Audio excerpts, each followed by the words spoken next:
In the heart of a lush and vibrant African village, nestled between rolling green hills and dense forests, there lived a young girl named Amaka.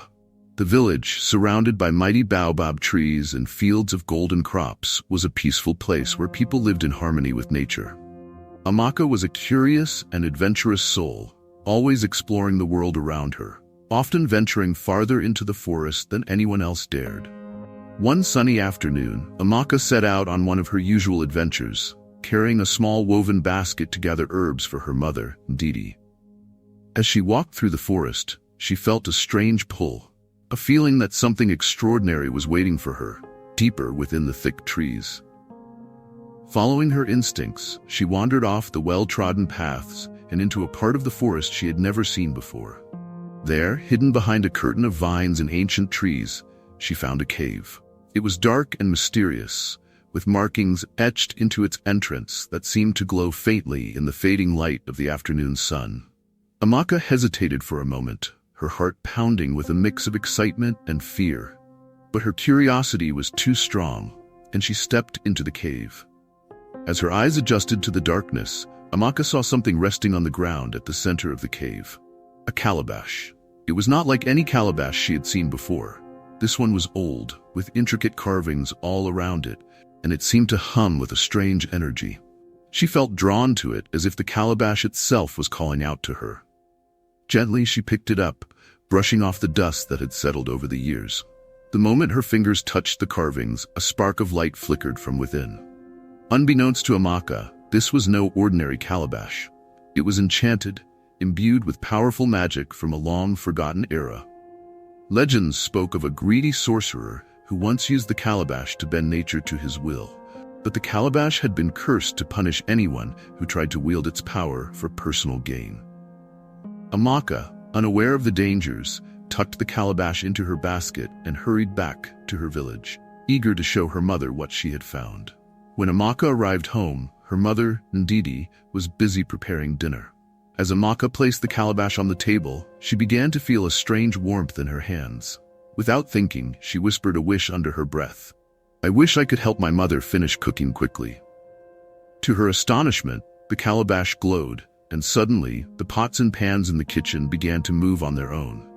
The fire grew hotter, the vegetables chopped themselves, and the aroma of a delicious meal filled the air in moments. Ndidi, shocked but amazed, looked at her daughter with wide eyes. "Amaka, what is this?" Her mother asked, stepping back as the magic unfolded before her. "I don't know, Mama," Amaka replied, her voice trembling with excitement. "But I think this calabash has magic in it." From that moment, Amaka realized that the calabash granted her wishes, allowing her to control the forces of nature. The next day, she wished for rain to help the village's crops, and the skies opened up in a gentle downpour.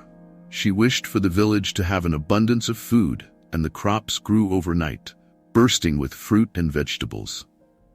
The villagers soon heard of Amaka's powers, and they came from all corners of the village to witness the wonders she could create. Chief Obasi, the village leader, was particularly impressed. He saw Amaka as a gift from the ancestors, someone who could help the village prosper like never before. "With your powers, Amaka, our village can become the greatest in the land," Chief Obasi declared. "We will never go hungry, and our people will thrive." At first, Amaka was proud of her abilities and happy to help her people. But soon, strange things began to happen. With each wish Amaka made, the calabash grew darker, and a shadow seemed to creep across the land. The fields that once flourished started to wither, the animals that had been healthy became sickly, and the river that flowed through the village began to dry up. The villagers, once overjoyed by Amaka's powers, now looked at her with fear in their eyes.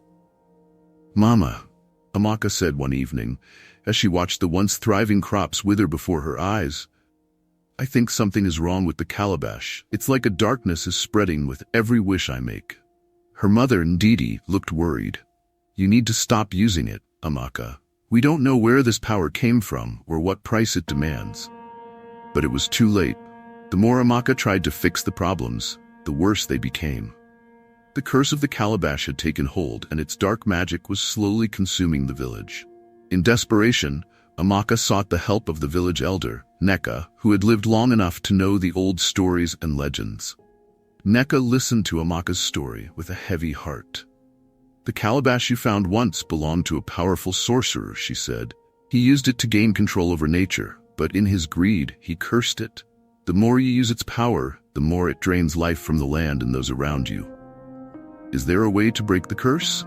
Amaka asked, her voice filled with fear and hope. "There is," Neka replied.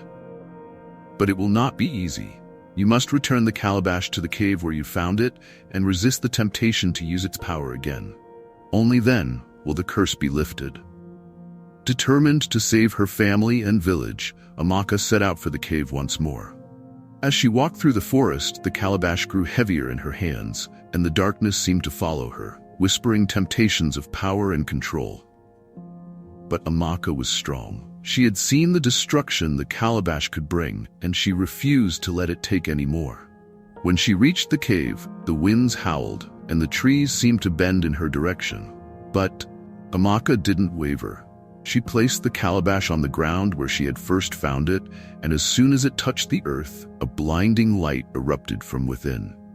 In an instant, the dark clouds that had gathered over the village disappeared, and the land began to heal.